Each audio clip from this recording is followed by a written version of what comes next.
Yes, welcome along to episode 2 in the brand new series of Upping The Ante in association with Bet 365 with David Jennings and Johnny Dineen, counting down to the 2025 Cheltenham Festival. Well, Johnny, how did the birthday go? Good, yeah. I did no good Saturday now, the dirty old days, but that doesn't really impact me much now at the same time. So no, we get on fine. We went out for the night and stayed out in the hotel and that kind of stuff. So yeah, just to get out away from kids and that, just for one night anyway. You know what I mean? Yeah. So I hope there won't be another kid after. No. But our oldest one now is able to mind the smaller ones, which is a big help. You know what I mean? So we can rely on her to look after things at home. You know. And tell me this: did you go all out? Did you have the steak?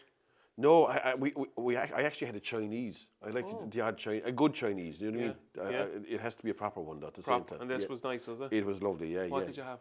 I had meat sung. Do you ever eat that stuff? No. Meat sung, yeah, I know what It's lovely, the lettuce and mince and that kind of stuff, and a kind of a fitted steak sliced in sort of a sauce, black pepper sauce or something like that. Nice. Yeah, no. Look, Chinese are lovely as long as they're proper Chinese. Yeah. As long as it's not like. They end up producing some sort of a slice, something else. Yes, we've heard the stories. And tell me this: did you get anything nice for your birthday, Johnny? What was the best present you got? Look, I did. Maybe a new jumper, a few things. Yeah, exactly. Is that a new jumper? No, it's not. No. Okay. It is a new jumper, but it's not from a birthday jumper. No. No, look, I don't expect at this age. You don't be expecting much presents now. You know what I mean? Yeah. You know, that's all. But I enjoyed the night now. I get away from and then relax and that, like, you know.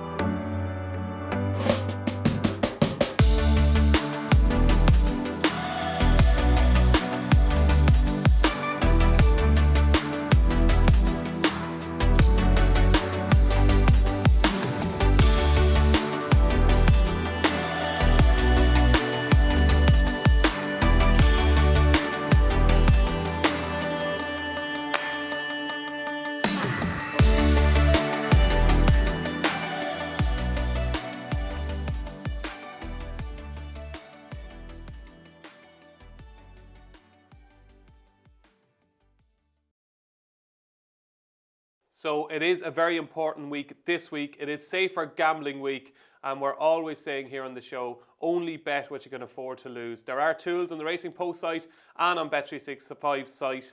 Only bet what you can afford to lose. So let's get on with the show. So let's kick off with Johnny's Week in Review. Yes, let's find out how Johnny Dineen did over the last 7 days with his punting. And for those of you who read the Racing Post on Saturday and seen Johnny's column, you'll know another winning week for your wager of the weekend, Blue Devassi. And the quote from Johnny in Saturday's paper was, "I will be backing this horse every time until he gets beaten." And boy, did you call it right, Johnny Dean. Blue Devassi is a right tool. Yeah, he's a fair horse. I never backed him though. I missed the price. I looked at it initially like 6-4. I said, I didn't think it was said of the century 6-4. Right. Next thing, when I went to back at a 5-4, I missed it. And then when it went odds on, I said, we're not backing this. We're not going to bet it. And next thing it was get shorter and shorter and shorter. Yeah. And Because eventually, people were reading you, Johnny. yeah, and eventually won. But I didn't make enough use. I didn't make any use of it. Quite a few of those horses, that happened to me quite a few times on Saturday. Horses just plummeted in odds, and I felt, now normally it wouldn't be that price sensitive, but in them kind of races where like they're tricky, hard races, they're graded races, that you'd have to be somewhere price sensitive. And East India Dock is a horse I fancied strongly, probably more than Blue Devassi even.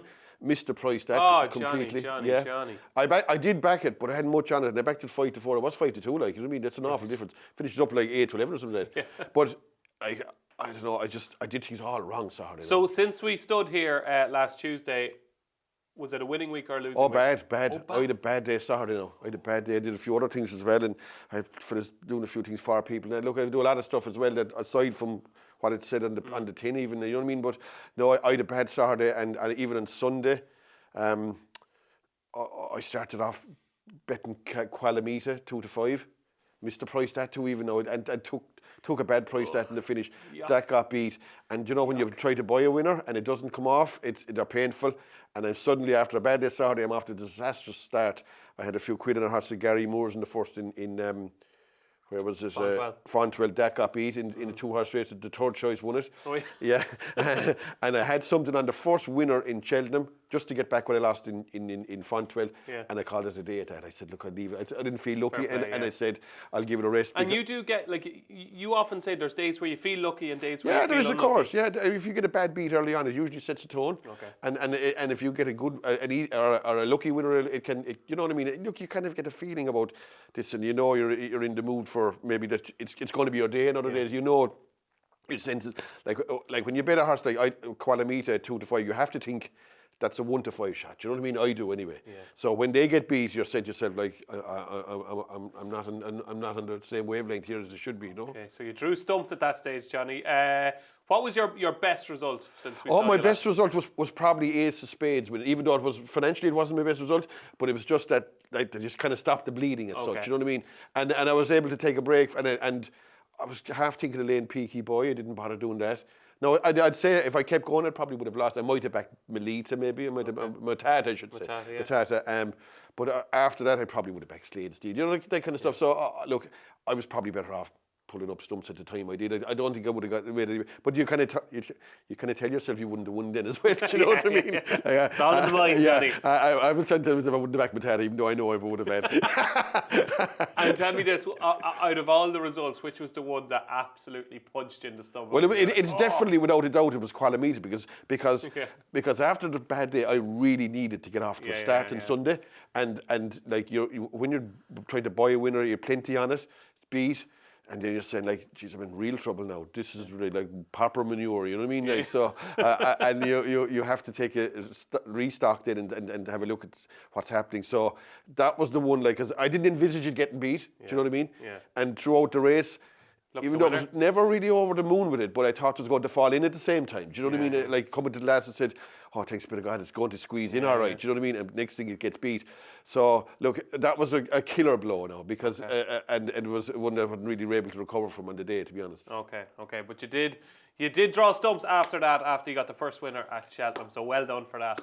So Johnny is off to a losing week this week, folks. Hopefully, the next 7 days will be different. It's time for Ask Us Anything here on Upping The Ante, and there have been loads of questions streaming in all week. Get your questions in to uppingtheante@racingpost.com, and the first one this week comes in from Peter Carling, and Peter wants to know if Johnny Dineen was director of racing with ITV. So you're the director of ITV Racing, Johnny Dineen. Who would your presenter and 3 pundits be? He wants to know your perfect ITV racing panel every Saturday. Take it away. Who's your presenter?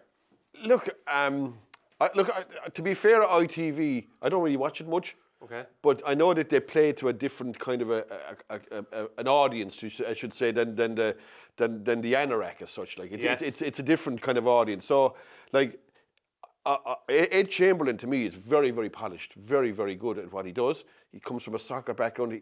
His knowledge about horses, maybe not as good as other people, maybe, I don't know, but he is a good presenter of a program, and I'd say he could present at a wide variety of topics like that. Do you know what I mean? He is, but if I was doing something like a racing production thing, I think I'd want for this real top edge guys on it. Do you know what I mean? So for that reason, I'd have Gary O'Brien as presenter, to be honest. Yeah. I was going to put you on, but I couldn't. We couldn't afford you. We could definitely afford me, let me tell you. Yeah, Gary O'Brien, friend of the show, comes in here for our Gary is just a classy guy, and one thing that he has is he has that thing that whatever, it's a kind of a special talent that he doesn't grate. Like, you never shout at the telly like, Jesus, Gary, leave us alone. You know what I mean? Like, with that stuff. You know what I mean? You know, he doesn't get on your nerves, and it's so hard to do that. If you're looking at people every day of the week, and they start coming out with rubbish, and you say, give us a breather now. You know what I mean? With that stuff, or mute, or whatever. You know what I mean? But he has that. So even after Qualamita was beaten, you back Qualamita 2 to 5. Gary O'Brien comes on with a synopsis of the race. You still say, I can still listen to Gary. Yeah, I think so. That's a good sign. Yeah, I think so. Like he doesn't be saying like, oh, I wouldn't have backed that. That was a very sharp price. Or, you know what I mean? How did Phyllis fall for that? That's sort of rubbish. No, you know what I mean? No.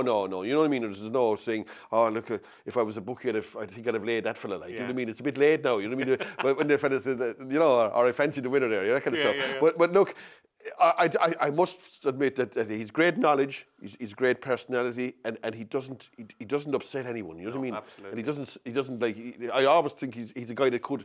Like a bit like yourself, I swear to God. I think fellas like Here you, we go then. you could Sloppy seconds you you're giving could me do now. stuff outside of racing. You know what I mean? Like, I mean, I couldn't talk about anything else except horses. But there are people that could mix it. Like you're saying, Nick Luck could do it.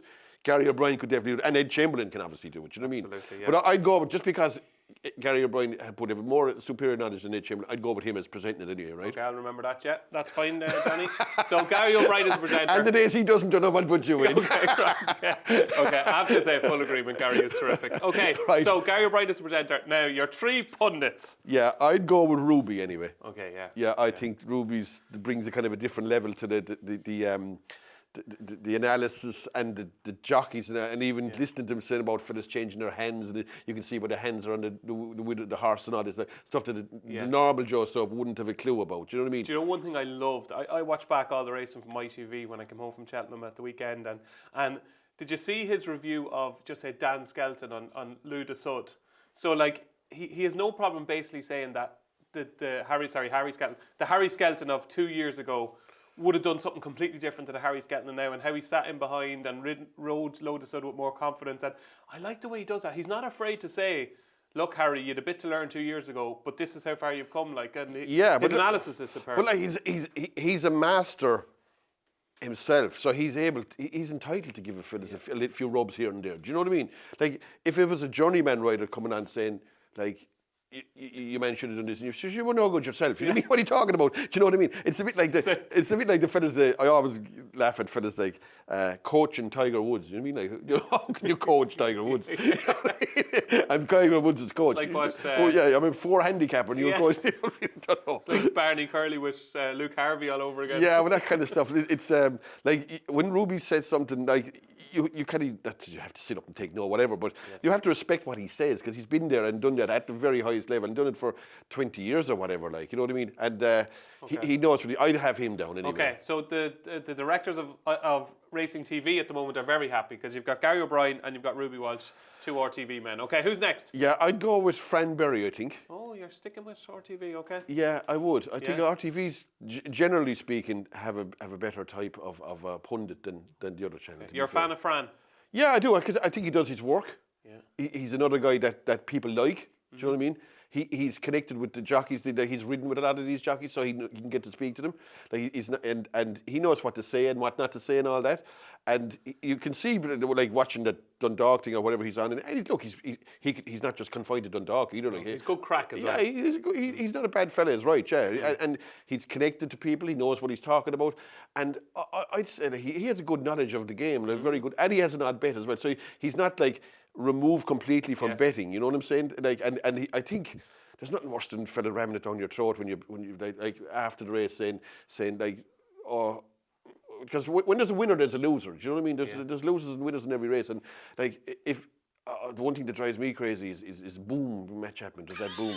Like if you've laid that, you know what I mean? You don't want to be listening to that stuff like boom. You know what I mean? They're like, I'm Matt, deal me out, will you? I don't want to be listening to that stuff. Like, I've just done my hooper, and you're coming out with this boom. Like, you know what I mean? I fancy that. So what? You know what I mean? Okay. But, you know, like those, they've a bit more tact than that anyway. You know what I mean? I think, and like he's polished, he looks the part. He'll lot going from, I think, anyway. To be honest, I'd go with him number 2. So on that bombshell, boom. Who's number 3 on your pundits? I must say, look, I'd like someone. I was originally going to go Dave Nevison. Yes. Because he has, like he's like yourself. He's a battered gambler. Do you know what I mean? he has the scars the same as him. I think there's a compliment in there somewhere, Dave. There is, but you know what I mean. He has the scar. He's been down the road, like you know what I mean. Yeah, and he is in touch with the betting side of it. So I think the programs of these programs like ITV should have a better insight into the actual betting and the movement of the markets and that. You know what I mean? But I'm going to leave him out at the last minute. I'm going to put in Lydia Hislop because I think she is fantastic too. And so you're having Lydia on as a pundit? Yeah, I think so. Yeah, Okay. I think a Well, pundit. you could actually interchange Gary and Lydia almost because they're both Yeah, pundits and okay. presenters, Well, yeah. if you want to do that, we'll give Dave a gig. So is that okay? Yeah. We'll give Dave the gig. Yeah. No. He comes across as another guy that doesn't ruffle your feathers after a race. You know what I mean? He does a bit of tipping, whatever he does. I don't know what. But he's been through the mill. I like them fellas that've been through the mill and know what punting is about. Yeah. And has been through and has the scars. Like a lot of One fellas fella, he probably mightn't have the scars, but he's just terrific. Steve Mellish, to me, is a man that ITV Racing need to have on. Steve Yeah, Mellish, very because good, yeah. He, as you say, with Gary O'Brien not grating, like Steve Mellish never grates. He's always lovely style, and he just speaks sense. And there's a lot to be said for speaking sense. But I'm going off track here. Lydia, just a word on Lydia, just an all-round. Yeah, I think so. great. A classy person too, and like articulate. You know, she's clever. Like she's a lot going for her too. I think she's very, very good. To be fair, yeah. Look, Have you ever met her? I have. I did a program with her. Oh, you did? Last year before So you Cheltenham. set it off. No, she's great. Yeah, nice person. Yeah. I don't know what you say about me, but I found her fine. She wasn't a fan. I don't know. So there we go. The new director of racing with ITV. Gary O'Brien is his presenter. Ruby Walsh, Fran Berry, and Lydia Hislop is the pundits. And we're bringing in Dave Nevison as well. Yeah, I think so. We'll yeah. give you an extra slot. Yeah, exactly. I think like should be someone that could, like Dave Nevison is there. He can read the computer. Anybody can read the computer sales. But Betfair is 4.1 or whatever.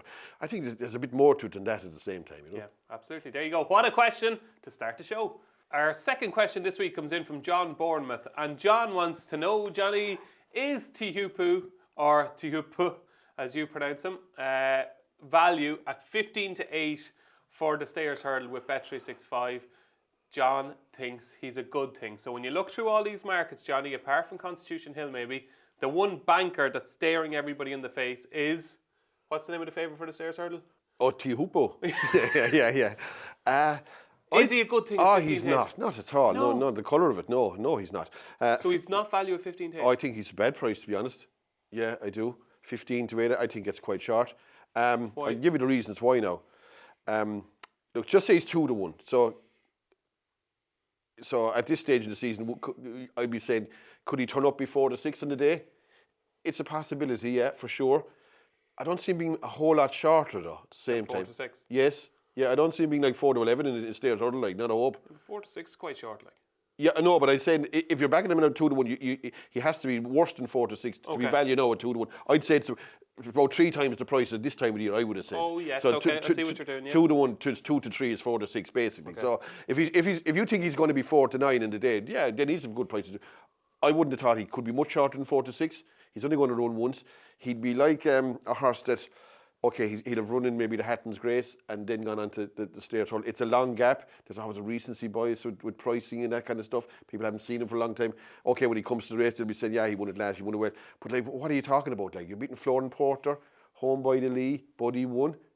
Like, they're not exactly like... World beaters. No, they're not. And if something, like, put it this way, if I was on Tihupo and the next thing I hear, okay, Ballyburn is running in the Hatton's Grace and he's going for the Stayers Hurdle. You have a nice pain in your stomach then, wouldn't you, like, and you on Tihupo at the same time? Did you hear that? No, but it's a possibility, doesn't it? Like, of course it is. Really? I would have thought it is, yeah. I would have thought it is. Oh. Sure, if he's not going to go chasing, he's not... Why is he not going to go chasing? Sure, why is he entering these hurdle races if he's You think he's going to stay over hurdles? I don't know. It's a possibility, isn't it? But sure, would you enter him in a hurdle race if you thought you were going to go chasing him? Willie Mullins, he enters everywhere. Sure, he's entered in the World Cup. And but like Slade Steele wasn't entering the hurdle, was he? Like, yeah, well, he doesn't train with Slade Steele. Yeah, but I'm just saying, Dancing City isn't entering the hurdle; he's entering the chase. Yeah, no, but sure, like, yeah. So do you think it's even money each of two? Ballyburn goes. I have no idea, but if you were to price it up right here, right now. But I should want to. I don't know how to price it because I haven't got the inside line in it. Just try. We'll go coffees, right? Go on. Yeah, I'd say. I don't know. Sure, I genuinely don't know. But I'm guessing it's not that far off evens each of two, though, is it not? Look, for a cup of coffee, it probably isn't. Is right. Yeah. Look, I don't know. Why would you enter a horse in a hurdle race. Because it's Willie. He keeps options. But why open. would you waste the man's money if he's no intention of going hurdling with him? Or Maybe they did have an intention. Maybe they didn't have the conversation before the original but entries they have 6 months to have the conversation at the same time. They don't do things like that in Close something though, do they? But they're not talking about stuff in June that's going to happen in November, are they? But surely it's got to be school over fences by now at the same time. I'd say school over fences, yeah. Yeah. And how'd that go, like? I'd say it went all right. Yeah, I don't know. Fellas were saying that they didn't at the same time. Really? Well, there's fellas on the internet saying it. I couldn't tell you. Okay. I can't understand why a horse that's is supposed to be going chasing would be entered in hurdle race. I don't see the point of it. It's a waste of somebody's money if that's the case. Okay. So you're saying there is that chance of a horse like Ballyburn or Mystical Power going for the States hurdle. Really? Why not? He's not going to win the champion hurdle, is he? Like, yeah. There's no race in between. He's won 2.5 miles. Why couldn't he stay 3 miles? Like, yeah. They're very dangerous horses in the States hurdle as far as I'm concerned. Anyway, those two. Yeah. Like, I wouldn't like to be on T-Hoop if one of them. Like Mystical Power must go somewhere, like, wasn't he? Yeah. What's he going to do? Is he going to go chasing? No. Well, yeah. But like, where if once he falls down and being a champion hurdle horse, where's he going to go? Yeah. No, I agree. You know, yeah. Plus, you never know. A horse can come out of left field and challenge. Like, it's not exactly. Did you see Might I won the other day? Yeah, that's right. Yeah. Or the other yoke refused at the last. Aston Martini threw the jockey off, left in Might I. But look, I just think 2-1, where there's just a few little unknowns here. Okay. Like, put it this way: if he wins the Hatton's Grace, and he probably went to say 7-4, 6-4, maybe, or whatever. Yeah. And then suddenly you see, there's no Ballyburn, there's no Mystical Power. Then I might think about maybe somebody backing him. You know what I mean? But right now, I think he's a horrific price. Horrific price at 15-8 for the Stayers hurdle is to you, Boo, says Johnny Dineen. Thanks for your question, John. Next up this week is Callum Jones, and Callum is on your case, Johnny Dineen. He says, why is Johnny Dineen not giving Galloping the Champs the credit he deserves? He's the best Gold Cup winner since Cato Star, one of the greats of the modern era.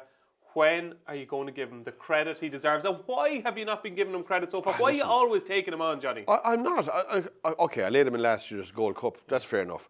I did say last December that the performance he put in at Christmas in Leopardstown was as good as you've ever seen from a staying chaser. So this idea that I'm putting him down, and this guy is probably on about this rubbish that was on last week, that you had the 5 horses at 2.5 miles. And I think I wouldn't be on my own and putting him out of the league against the horses that were mentioned in that bracket. Yeah. Like Cato Star, Sprinter Sacre, Moscow Flyer at Altior at 2.5 miles. Yeah. So, like, that's not putting the horse down. That he wasn't good enough for those 4 horses in a hypothetical horse race. I do think he's an excellent horse. He's a better horse than Alboon Photo, who won Gold Cups. Well, you're not. Yeah, but telling us that we don't know there now. I wouldn't say he's any better than horses that have won 1 Gold Cup at the same time. Like who? Like A Plutard on a going day, like Kicking King, Denman. Yeah. You know what Denman would do to Galloping the Champ anyway? Would you fancy Denman? Oh, eat him alive. He would eat him alive. Yeah. So I think Callum's point has been proven. No, but he would eat him alive. Denman was a brilliant horse. Absolutely brilliant horse. Yeah. Look, I'm not. Would he beat Native River? He would, I'd say. Yeah. He would. He'd beat a lot of horses. Would he beat Don Cossack? I'd say he would, yeah. Okay. I'd say he probably would, yeah. Okay. His best form is confined to just 2 tracks. He's like Leopardstown and... Yeah, but they're the right 2 tracks. Yeah, I suppose so. Cheltenham, yeah. So if he does go on to win 3 Gold Cups, like Best Mate did, like Arkle did, then are we talking about one of the greatest horses of all time? Look, if he can cement it with a 3rd one, then you have to give him you move him up a few more notches, is right, yeah. But let's see, can he do that just first of all, anyway? Yeah. You know what I mean? Because I remember your friend Luke McMahon was interviewed on ITV before the racing on the final day at last year's Cheltenham Festival, and he was asked about Galloping the Champ Evans. He said, I think his quote was, he was in a cold sweat thinking about back, and I'd be in a cold sweat thinking about backing a horse at even money for a Gold Cup. Yeah, I kind of agree. Yeah. Look, even if you look at the horses he's beaten with Brave Man's Game and Gold Cups, like they're hardly vintage Gold Cups at the same time, Jerry are they? Clom. Yeah, Jerry Clom has a few questions answered now all of a sudden, hasn't he? Like, you know what I mean? Brave Man's Game is inside the mix with them. Look, I don't know. So to sum up, a very good horse who could become a great if he wins the 3rd Gold Cup. Yeah, look, he's a high-class staying chaser. He's a high-class staying chaser, without a doubt. And he is one of the best horses we've seen in the last 20 years. But I wouldn't have him on a pedestal now at the same time. Okay, final question on this, and I'm looking forward to your answer. I'm just going to spring this on you. Is he in the top 5 horses Willie Mullins has ever trained? He probably is. Oh, is he? Yeah, you'd imagine so, yeah. You'd imagine so. So what could you name against him? Hurricane Fly, Faheen, Vautour, this guy. Yeah, Like, you try and find 2 more to keep him out of the 5, like, you'd be in trouble, I'd say. Okay, he's in the top 5. There you go, Callum. He does have respect for Galloping the Shams, and you never know, if he wins a 3rd Gold Cup, he might become an all-time great. And our final question this week comes in from Carl Donnelly, and Carl says there were 9 British trained winners at last season's Cheltenham Festival. Does Johnny Dineen think there will be more or less than 9 home winners at the 2025 Cheltenham Festival? I guess there'll be more this time. Yeah, I have a feeling there will, Well, if I was pricing that up, Johnny, I would have went 1 to 33 less. No, I have a feeling there'll be more. I do. I have a feeling that there is a little shoots, is it? Or green shoots. Yeah, green shoots. Or as we said, blue and red shoots. Or whatever, yeah. I think they're starting to appear, yeah. I have a feeling there. I think they're strong enough. I've seen 4 or 5 good novice hurdlers already. Yes. That horse that won the Triumph Hurdle is a contender. East India Duck. Yeah, and they're supposed to have a horse. I heard that one before too, and they've one better than them. You know what I mean? This stuff. Yeah. You ever hear that stuff before? Yeah. No, I'd like to see the horses better than them anyway myself. Yeah. Out of the same yard. Like, maybe he is, but I'll be surprised if they have a horse better than him. He was fierce impressive to me, and I like the fact that these horses are getting lovely handicap ratings. To counteract the Irish fellas as well. They're definitely getting left in light, and they must have a great chance of winning some of these big handicaps when the time comes. Like I would say, in the Great What I Know, Dice Artinos was beaten. I apologise, and I said she was the best handicapped horse in Ireland or England. But I would say Dice Artinos, Burdett Road, and even the second horse. Yeah, I'd say they're all well handicapped. Of course they are. Do you know what I mean? Yeah, exactly. I said there's a whole host of horses in Britain well handicapped now. And I'd say you even seen the start of it already now. That there was a small bit of a turnaround even at this meeting, wasn't there? At the November meeting. Yeah. Wasn't that many Irish horses did much over there really? No, 2 or 3 winners. Yeah, like so. I'm guessing that the handicapper is starting to give the handicappers a chance, and I'd say there's a few good. Like people also forget like last year. Like Sir Gina was going to be odds on in the Triumph. Mickey Henderson, John Bongan. Yeah, they'd have won that race too probably. Like if John Bon was in any way, shape or form. You see Captain Guinness, how did that win the Champion Chase? But that wasn't the real Captain Guinness. Shit, there's about 3 captains. But even at his best, he could never win nothing anyway. Captain Guinness should be winning no Champion Chase. But anyway, and neither should put the kettle on. How did the Bromwood win Champion Chases with them 2 horses? Great training performance from two lovely horses. You'd be wondering. Anyway, look, I don't know. I just think they could be strong, yeah. I do. Okay, so hopefully we'll have 28 races this year instead of 27. We obviously have more handicaps. How many are they going to get? I'll get into double figures, I'd say, definitely, yeah. Definitely. Yeah, I think so, yeah. Okay, you could get a decent price, and I'd say it's odds against getting to double figures, I'd say, Johnny. Yeah, well, we haven't seen Mullins come out, flash anything yet. But I would have said that like, okay, Mullins could flash horses in the novice order, but already the English horses are strong. And I'd say stronger than the likes of the Yellow Clay and that, you know what I mean, and Blue Devassi. Okay, there we go. So Johnny Dineen thinks the home nation could get to double figures at this season's Cheltenham Festival, and that is this week's Ask Us Anything. Get your questions in to Upping The Ante at racingpost.com. So it's start of the week time here on Upping The Ante, where Johnny Dineen counts down his top 3 performances from the last 7 days. And Johnny, this can't have been easy. No, there was a lot of good horses ran this weekend. Very good horses and both sides of the sea. I do tend to think one thing though. You really see a horse how good they are when they're not allowed to make the running. You know what I mean? Right. I'm not going to put in horses their performances, yokes like down memory lane that were allowed soft leads and better times ahead. You know them kind of things. I think when it comes from behind, you can see. Better days ahead, yeah. Better days ahead, whatever I should say. Yeah, exactly. So I'm going to leave them kind of performances out. My number 3 was Peaky Boy in the novices handicap chase. What a ride, Nico de Bainville. That, to me, was a terrific ride. Yeah, because I was watching that and I was half thinking of laying that, and because it didn't look a bad race, and 1-3-2, starting off first time over fences in Cheltenham as well. And early on the race, he wasn't jumping brilliant. He was careful more than anything else. And at one stage, he was being needled along. I said, I should have laid it. It was no good. I knew it was no good. You know what I mean? And next thing, just before the home turn, I said, he's a chance now. You know what I mean? And so, next thing, he's only got 1 to go by. I love horses that that find and find and find. You know what I He mean? was, But once he appeared, even when he was 2 or 3 lengths behind, you knew it was over. Yeah. He was coming to win, and he jumped the last, got up the hill, but he got up in style and he won easy. And he's a horse that I'd say would stay 3 miles in his head. He's a Brown Advisory chance. He has a squeak, yeah, and he's a much better horse than 132. Like I don't know what race they're going to target for him down along the line, but I just like horses that fine for pressure, that suddenly they're not going that great, and next thing, boom, they come right back on the bridle, and you say, oh, gee, he's gone to a different gear here. And I'd say he's a horse that's going to like win a lot of races this season. It could even be up to Brown Advisory class, who knows? But he has a bit to go to that level yet. But he'll win. Like, I wouldn't like to be laying him in his next handicap either, now, to be honest, because he's going to improve from that. But again, he's 3 from 3 in Cheltenham too, which is a help. You know, he's won 2 races over hurdles and different tracks as well. Yeah, is that right? Yeah. So like, he's a lot going forward. Yeah, I'd like him. Number 3 is Peaky Boy. Number 2. Number 2, I went with Potter's Charm. Oh yeah. I think that was very impressive. Saying that, the race might have fallen asunder. Valgrand was to me. Valgrand was beat at the top of the hill. Like he was there on sufferance. You remember, he was able to lie into him too easy, and he had him cooked and he had him covered. And Barry Man did something really funny on Potter's Charm that he made a bad mistake. He had Valgrand cooked. I mean, the betting in that race was about the only race for the whole weekend that the betting got wrong. Like, imagine if we were told last week the Potter's Charm would run and Valgrand would go off odds on. Yeah. Against Valgrand this time last week. But then, like, I had something on Potter's Charm at evens, to be honest. A disgraceful you got price. The value, Johnny. Yeah. But Best price guaranteed. I didn't know. I wasn't. No. I didn't back him afterwards. I didn't back him afterwards. But I wasn't regretting that afterwards, because I don't go against the market. Like, I mean, you just have to, like, put it this way. The market got every other race right at the same time. Like, so it's easy to say after, and why didn't you go in again at 7-4?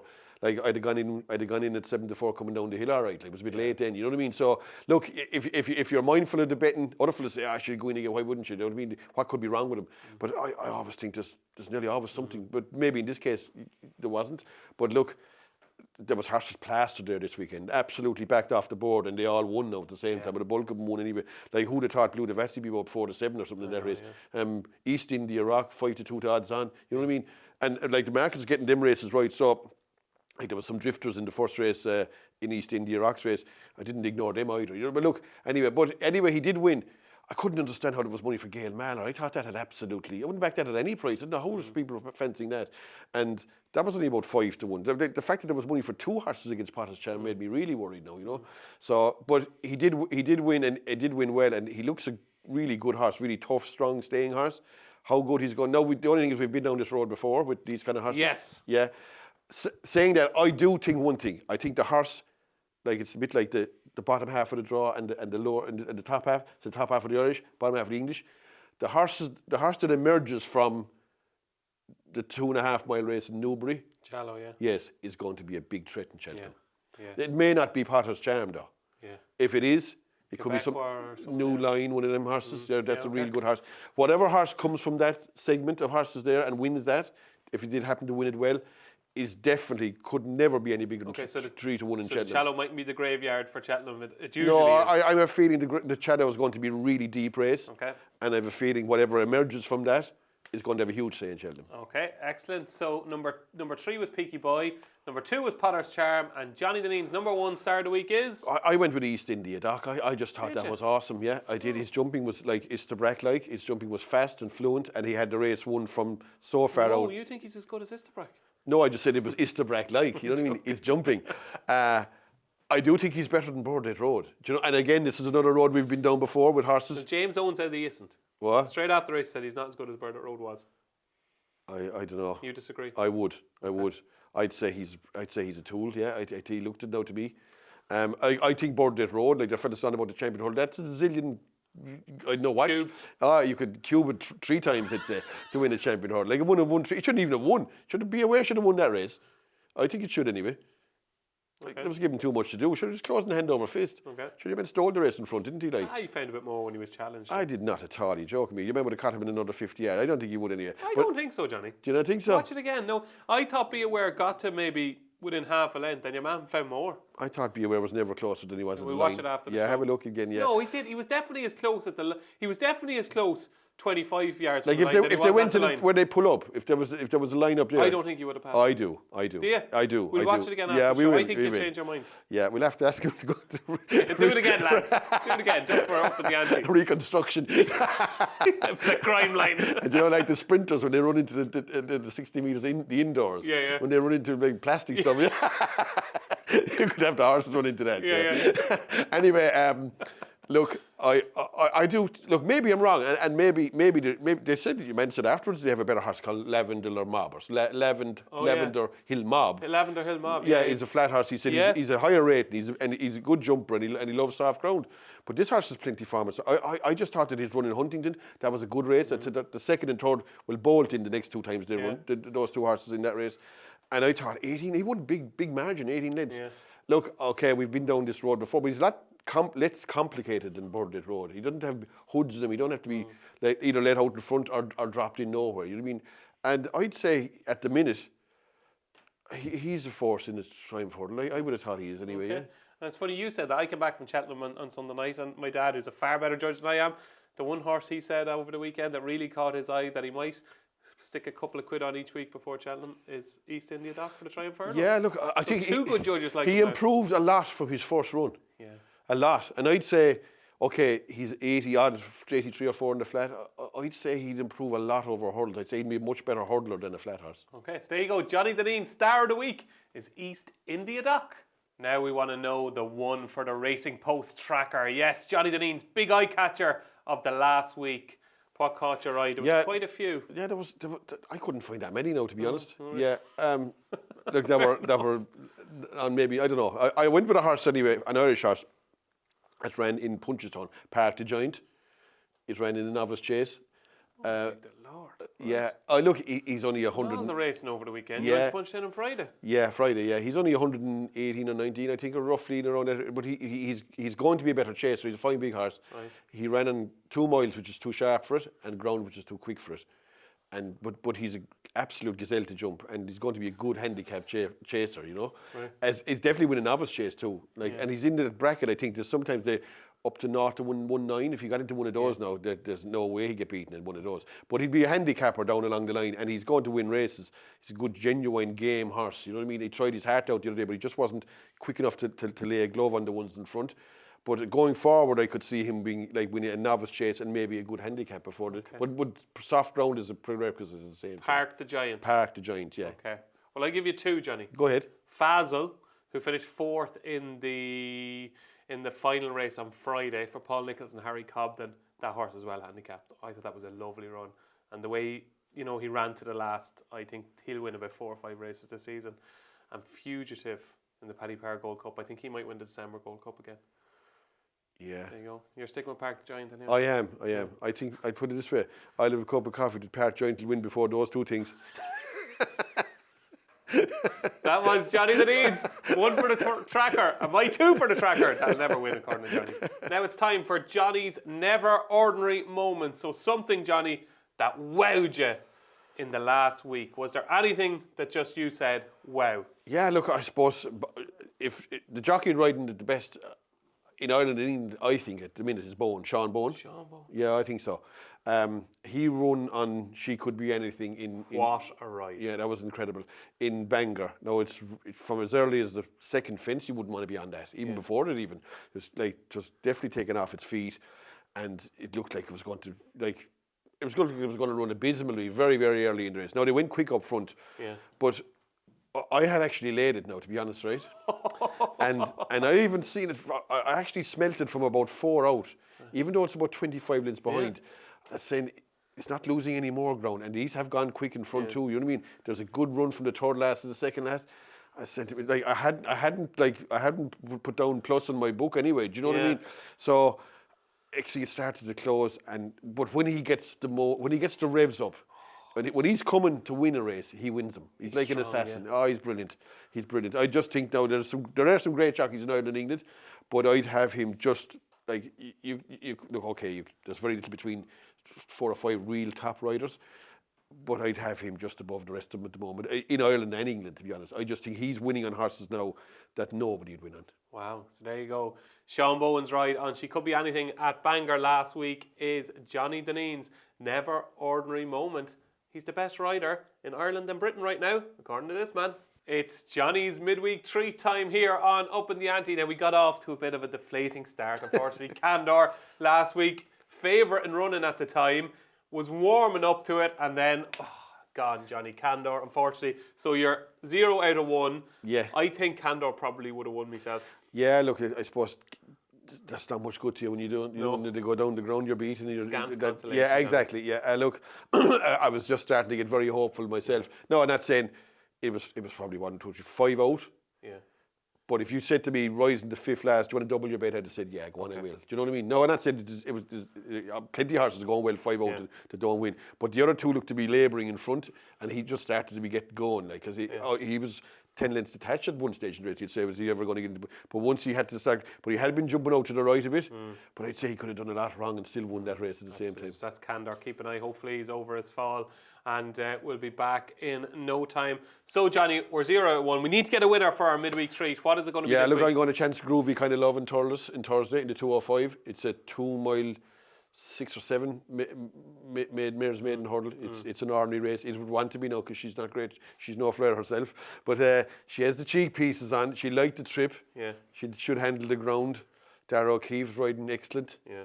She's a lot to go on for. She's no penalty. Yeah. She won't be wild price either. But saying that I actually had something on her the last day. She may have needed a run in Roscommon. Yeah. She's fair slow now at the same time. Yeah. She's You're not really selling this, Johnny. No, but I do think she'll win this race at the same time. I do. I'd fancy her now. Like if she was under evens, I think you'd nearly leave her off. You know what I mean? But I don't expect her to be at the same time. But I think she'd look as a golden opportunity. And I'd say the cheek pieces could be invaluable to her. She seemed to be half running in snatches the last day. I think she'll get through here all right. Okay, so there we go. Groovy Kind of Love in the 205 at Thurles on Thursday is Johnny's midweek treat.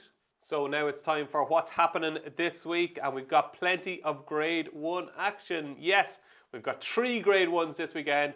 We've got the Morgiana and the John Durkin at Punchestown, and we've got the Betfair Chase at Haydock. We're going to kick off, Johnny, at Punchestown, the Morgiana hurdle, Grade 1. Statement always wins it. Is Statement going to win it again? Yeah, sure. I suppose whatever Mullins sends to this race, he'll probably win, won't it? Yes.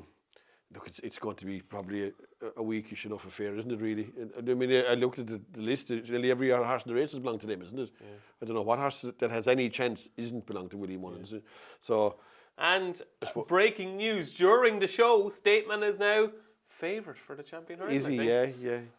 Yeah, look, I don't know. Statement and Lossiemouth have been shortened after the racecourse gallop at Newbury. Constitution Hill failed to impress everybody.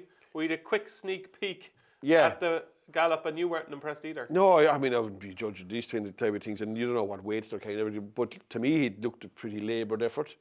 Didn't look like the Constitution Hill the last time we saw it running. Look, it's impossible to get horses back from, nearly impossible to get horses. Like for the one sprinter sacker you'll get back, you would have 20 that they never reappear. Like they're still waiting for Monsignor to run, aren't we? Like that was 25 years ago. I know what I mean. So look.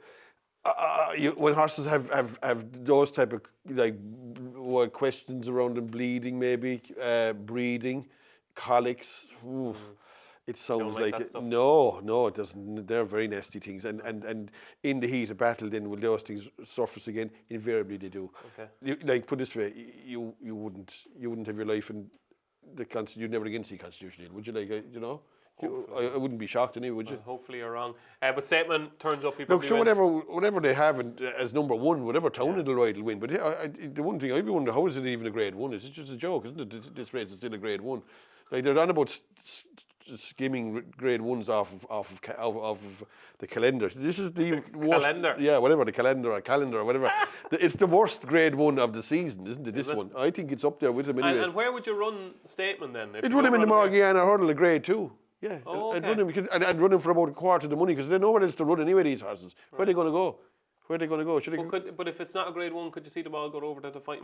Why don't they go anyway? Do you know what I mean? They're Irish horses. Instead of running Ireland and England, there's no difference, is there? It's only crossing the boat. I mean, why would you run? I don't think you see the point in running 5 horses or 6 horses as they did one year in the John Durkin. And they're going to do it on Sunday. Yeah, and not supporting the races in England. Okay. So Statement will probably win. The Betfair Exchange Stayers Hurdle, always a good race. I kind of liked winning it this year. I thought Catcham Derry was very interesting.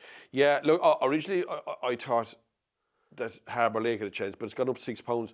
But I think you're going to expect a lot of rain in this place. Yeah. And that's probably might maybe tilt whatever the scales in favour of the ones down the bottom. Yeah. And that's the horse that's interested, Catch the Derry. Back Me or Sack Me might have a little chance off a low weight. And back up to 3 miles. I thought Yeah, look, you know, I think low weight now could be key in a race like this, with over 3 miles on testing ground. I think I'd be delving down that side of the handicap rather than. Tentative vote for Back Me or Sack. Yeah, just does it even running now? But I just saw its name there. Now it could be dangerous. Fair enough. And we're going to have a look at the handicap chase, the 2 mile handicap chase at Ascot. Looks like a rivalry renewed between the 1-2 at the track last time. Yeah, Martator. Yeah, I could see that winning again, Martator. Yeah, okay. What's her name? Venetia Williams doesn't have the world of first time out winners, does she? Like really? So the ground is going to be softer here as well. Yeah, which will help it. Yeah, and it's gone up £6. I thought, look, that kind of division, 2 miles, and is it 2-3? Is it or 2 something? 2-1, I think. 2-1, yeah. They're not the strongest in England handicappers. They're not the strongest in Ireland either, to be honest. No. They're not a weak 2 mile handicap like them Dan Moores, and they're always ordinary races. Yeah. So I could see a horse like that. He's only 7 years of age. I could see him defying the £6 penalty very easy. Yeah. Okay, and moving on to the big one on Saturday, Haydock. It is the Betfair Chase Johnny Dineen. And I'm a bit scared. I obviously watched last week's show. I had to because I was standing beside you. And you did say that a high senior won't win another race this season.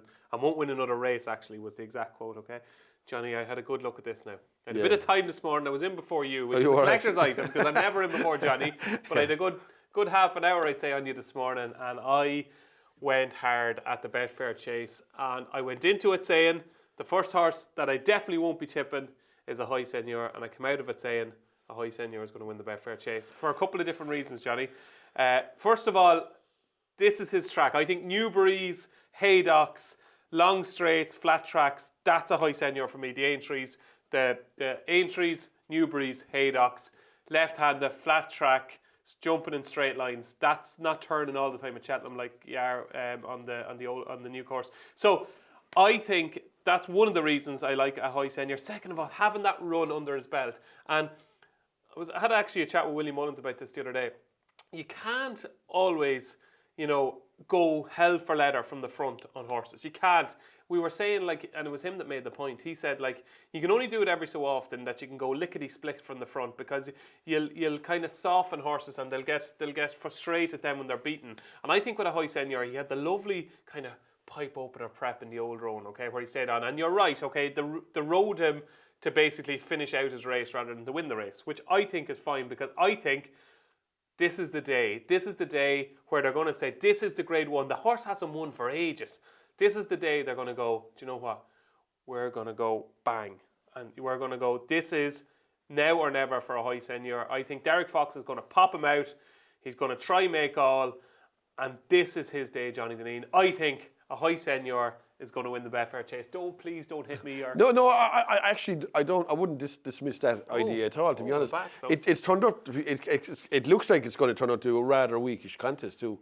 Like, can he beat the likes of Royal Pagile? Of course he could. You know what I mean? Hewick, there's supposed to be a deluge in Haydock. That one probably won't even turn up. So he's got to beat like Grey Dawning, Royal Pagile. And when we were into that, you're into Capadana's Brave Man's Game. Definitely, he should beat Brave Man's Game for sure, yeah. Like a high senior, however about being slightly, maybe fractionally regressive, Brave Man's Game is totally regressive, isn't he? So, and on bad ground, I couldn't see that having any chance. But look, Grey Dawning, I could see him definitely taking him out, I could.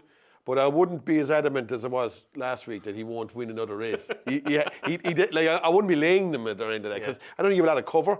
But I'd be willing to give Grey Dawning a chance. I think if a horse on the way up, and he's won here before a graduation chase last year, it's supposed to be fit enough. I don't know, you heard that one before too. But look, I think if he's any aspirations of being a top horse, So you actually tipping him?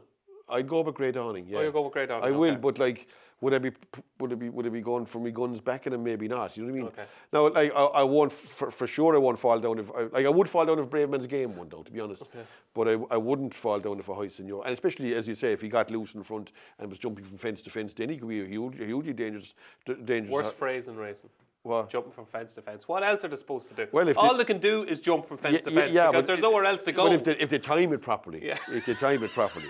I always know that the first mistakes are the ones behind, and it's the usual case of, as I said to Palomine, when the jockey makes a mistake at the last, it's the same fellas nearly always that the last hurdle is twice as big as the rest of them with some of the jockeys.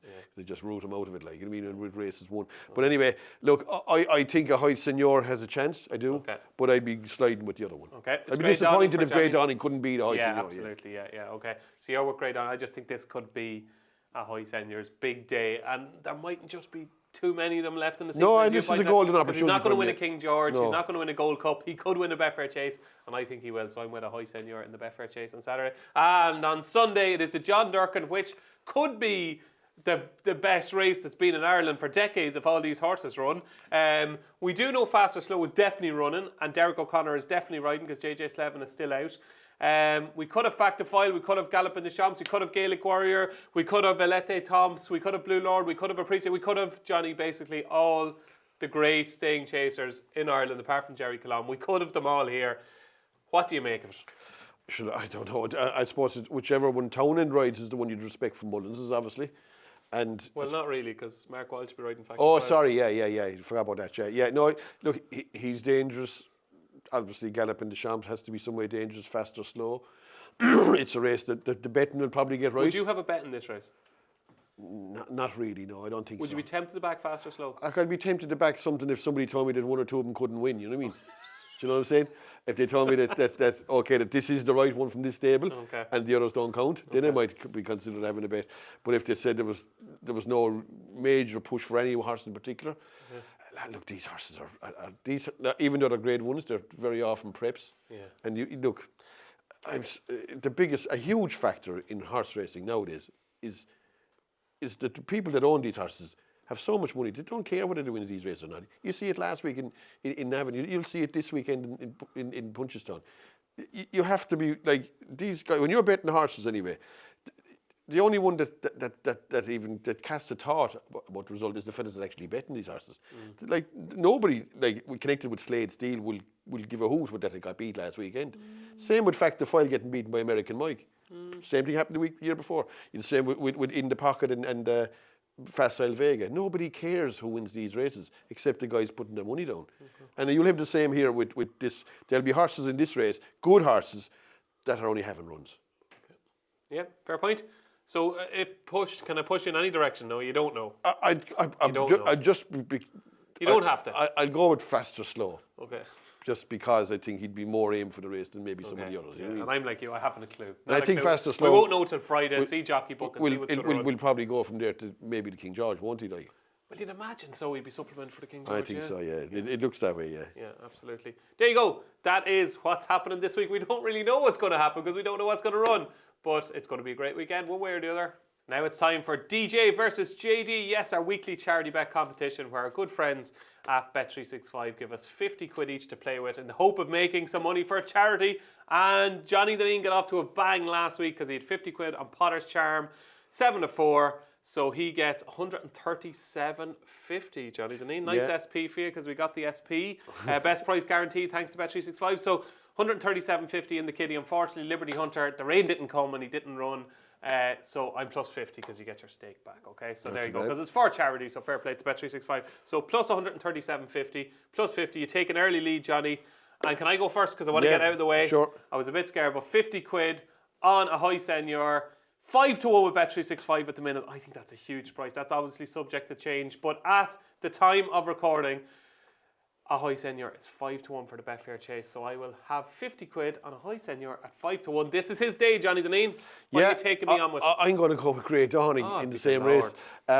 Whatever price he is. 15-8. Is he there? Yeah, look, I think if he's going to be any kind of a potential Gold Cup horse or even even a fringe player, he's going to have to take care of a high senior at this stage in his career anyway. Look, the ground will probably suit him, the track will suit him. He's a lot in his favour. Stable is going well, and I think it's a weakish race. Look, maybe he won't get the grips of the high senior, but I'd expect him that he will. And I would have picked something else, only I don't even know what's running. It's very hard to judge what's going to run. Yeah, there's a lot of this early in the week. And the weather changing. And and even there was novice hurdles where I fancied horses. You could put up a horse that mightn't run, and then you could put up, and there could be nothing that he could be 2 to 5. You know, before be screaming and saying, "Hey, how anybody could pick that?" Do you know what I mean? So at least this is running, and I think look, it is a great chance too. I'd be like, if I owned him and he didn't win here, I'd be kind of half disappointed. Okay, so 50 quid on Grey Dawning for Johnny Dineen in the Betfair Chase. Taking me on, I have 50 quid on a high senior. And that is this week's DJ versus JD. It's time for the festival squads here on Upping The Ante, where myself and Johnny Dineen may or may not tip a horse for the 2025 Cheltenham Festival. We both tipped one last week. I went with Romeo Coolio as my first entry onto my squad at 12 to 1. And Johnny Dineen... Johnny Dineen went for Sounds Victorious. And the only thing that looks victorious about Sounds Victorious is his name, Johnny. Yeah. Well, yeah, you'd have to say underwhelming. I wouldn't be rushing in again right now anyway. You know what I mean? Can I give you some hope? Yeah. Okay. I was in Clysutton on Monday to do Willie Mullen's stable tour for the paper. So Willie Mullen's stable tour is in next Monday's Racing Post. So I was down there Monday, and he did say there is huge improvement to come from Sounds Victorious, and he's a much better horse than he showed there. I'd say that there needs to be done, isn't there? Saying that they had a few horses beaten last year. You're always hanging on to a bit of hope. Would you be tempted to go in again at a No, huge I price? wouldn't. No, I wouldn't.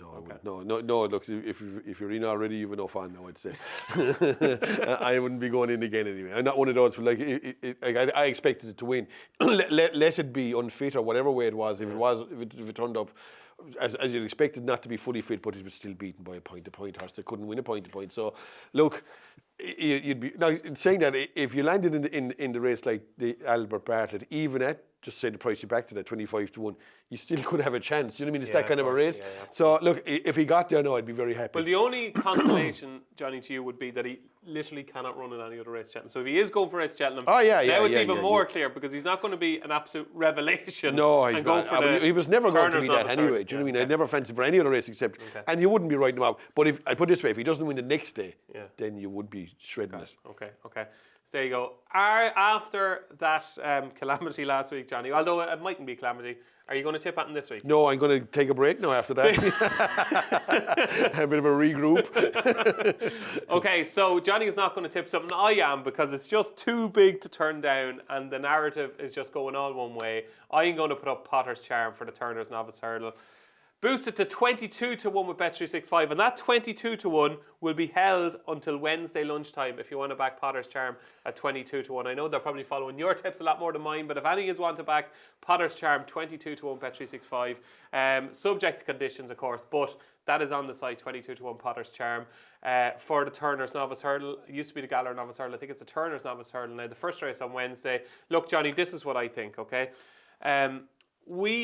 The whole narrative of the weekend at Cheltenham, I was over there, was, that was impressive, but wait till the Irish come, what would they do to Potter's Charm and Valgrand? But maybe this was just a little bit different. Between Low de Sud, I thought was very good. I thought East India Dock was very good.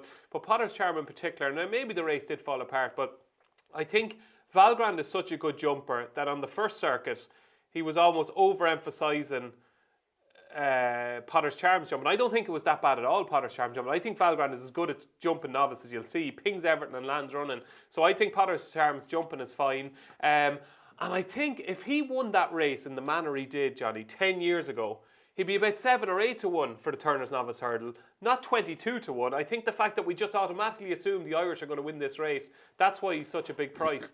And the new one won this race for the Twiston Davises. They know what it takes. And I just think he got a Racing Post rating of 146. Like Imperial Pass, when he won it, won a grade 2 beforehand and only got a Racing Post rating of 149. So he's not that far off achieving the kind of standard you need to get to be a leading contender in a big race like that. And there could be loads more to come. I think when there is cut in the ground, as Willie Twiston-Davis said, he could be a different animal altogether. You know he's going to run the race, because I don't think he's going to run the Albert Bartlett. He's likely to be favoured for the shallow hurdle. So I think there's all these positives, Johnny. He has the track form. He's going to have plenty of runs going into Cheltenham. He's going to be battle-hardened. And the way they talk about him as well, you just know they think he's a bit different. So I just think at the prices, 22-1, it's far too big about Potter's Charm. Agree or disagree? No, I agree wholeheartedly, to be honest. I think 22-1 is a massive price. I do think, I might be wrong, but I do think at this point in the time of the year, I would have said whatever the English have, their top representative in the Ballymore, or whatever you call it, the Gallagher's or whatever Turner's novice hurdle it is now. Yeah, is going to be a really, really dangerous animal. You know what I mean? Okay. I think whatever emerges from the Shallow hurdle is going to be a really good horse, because they'd look to me to have 3 or 4 very, very nice horses already. And I'd say whatever will come from out of that little, those quartet of horses is going to be a very potent. You have to remember, like Jalan Dadara has obviously had an early setback and won't be seen for a couple of weeks. And I think Romeo Coolio at 62 miles. I know you've got the Yellow Clay and you've a few others that could. Like, put this way, if I'd sell out in Potter's Charm to beat the Yellow Clay. Would you? I would.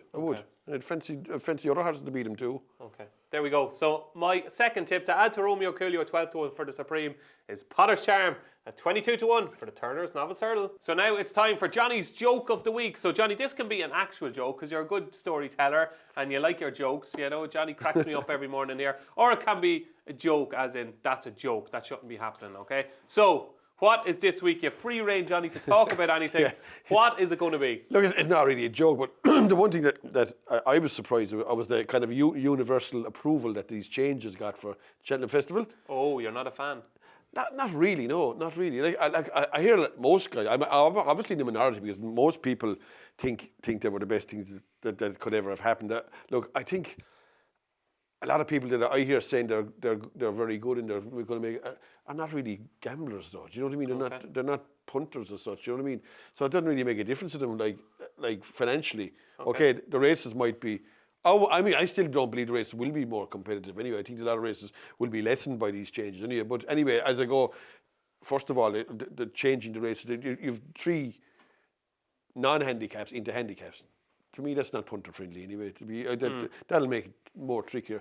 I think so you got the cross country chase. Yeah. The Turner's novice chase. Well, the Turner's novice chase was a great. I don't know why they took that out. I have no problem putting in the 2.5 mile novices handicap. That was a fine addition to the 4 days. But the taking away the Turner's, and I know you don't agree, but I think there will be horses missed the Cheltenham Festival. I think it's a certainty to happen. But anyway, look, that's we'll see when that happens. So you think 3 into 2 doesn't go? No, I don't. But like, put it this way: if they did do that, which they have done, why not take away the 2.5 mile novice hurdle if 3 into 2 don't go? If you would apply it to hurdles, If you say, let's make the Albert Bartlett stronger and let's make the thing stronger, whatever. Yeah. Why you have the 2.5 mile? And it's the same. But one of the changes was we live the mayor's novice hurdle all the same weight. Why don't you do that in the mayor's chase, like the mayor's chase?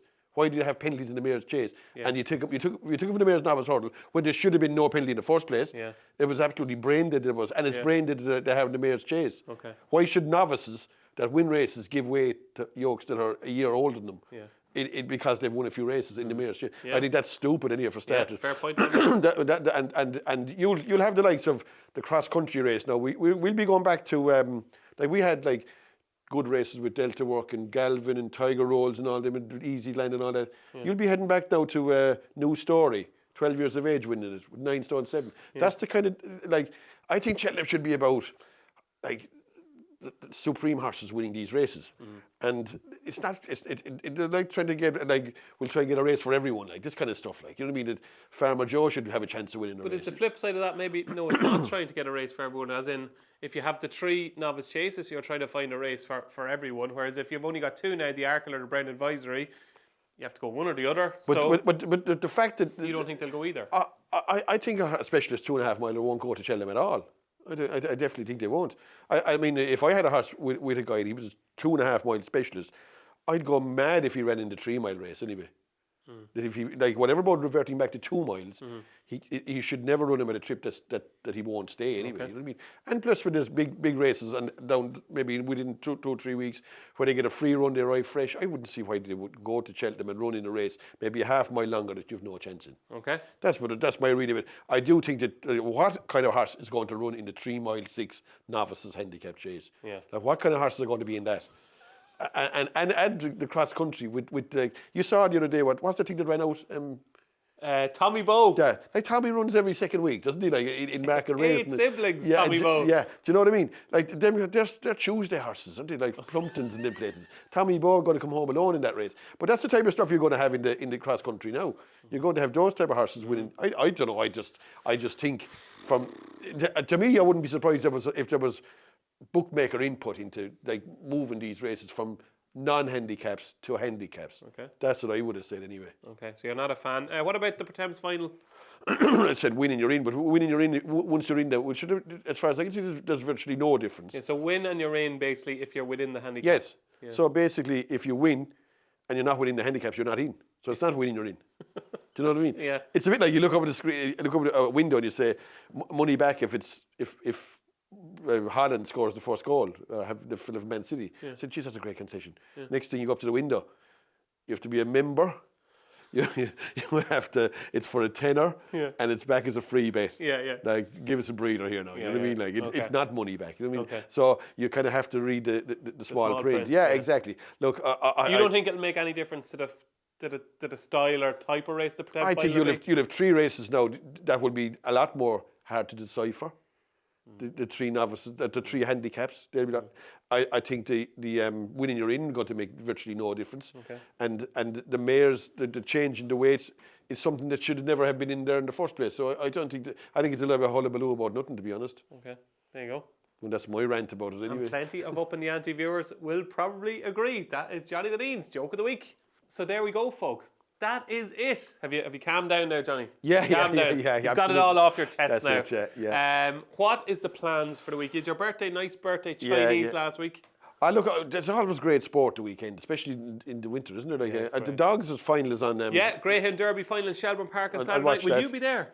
I'm not sure. I was there last year. I'm not so sure. It looks like there's a... We went for dinner there last year. Yeah, that's right. Yeah, it was enjoyable too.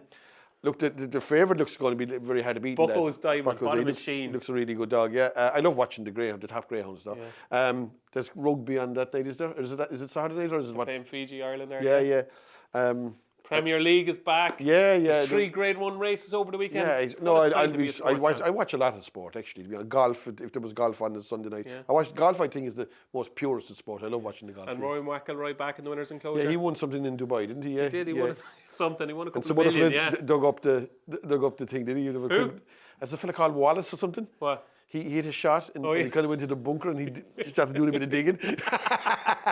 And they weren't too happy with him anyway. No. and the caddy walked away. Do you play golf yourself, Johnny? No, but I love watching it. Have you ever played? No, I'm no good. Yeah, what do you mean? I played, I've got clubs and everything. I got them and I joined. Yeah. Played it for about 2 holes and then we stopped, packed it in. I couldn't play it anymore. No, useless. But they play a good shot and then you drive it 3 yards. Your son is good though, is he? He's handy enough, yeah. He's young, but he likes it. He loves it. I go with him now. I could drive the buggy. You know what I mean? I wouldn't walk. I wouldn't, if there's no buggies, no play. No. He can go on his own. But no, I like driving the buggy, over the thing, boom. And across the bridges, when they're kind of tight. Yeah. You're doing about 70 into that. You know what you are, Johnny? You're a big child. I know, yeah. And then do a little handbrake around the green. I'd say, what's your son's name? Harry, I'd say he's parenting you rather than you parenting him, is he? Yeah. We were actually in a place there lately, and there's kind of lines around you. You're not supposed to go the buggy going past. There's sections where you're not supposed to go. Well, went into this place, and the next thing he got stuck in a big pile of poo. And they left it.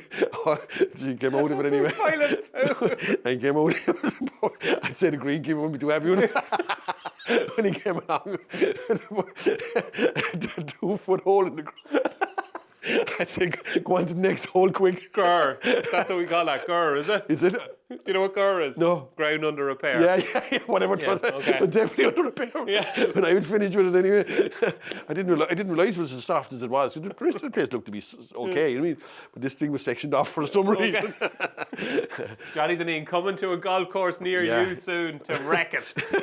Well, the very best of luck this weekend, Johnny. Hope you have a better weekend punting-wise than you did last week. We'll see, as I say. You're never too down about it. No, every day is learning day, is right, Jen. Absolutely. So that's it, folks. That is week 2 of Up in the Ante, done and dusted. Don't forget, it's Safer Gambling Week, and we are all behind Safer Gambling Week here on Up in the Ante with the Racing Post and Bet365. Only bet what you can afford to lose. Enjoy the racing this week, and whatever you're doing this weekend, enjoy. I've been David Jennings. He's been Johnny Dineen. Thanks for watching Up in the Ante.